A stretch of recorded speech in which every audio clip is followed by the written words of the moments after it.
Fashion and technology institute INIFD का दीक्षांत समारोह सोमवार को शहर की होटल में आयोजित किया गया। इस दौरान स्टूडेंट्स को शपथ भी दिलवाई गई। ये स्टूडेंट अब आगे चलकर फैशन के क्षेत्र में अपना भाग्य आजमाएंगे।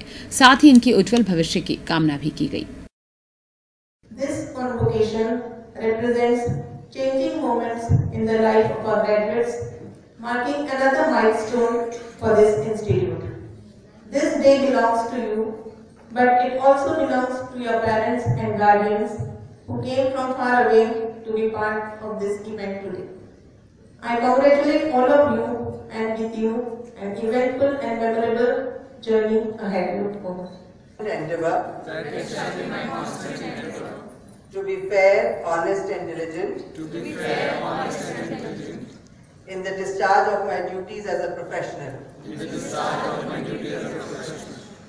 To uphold the dignity of the individual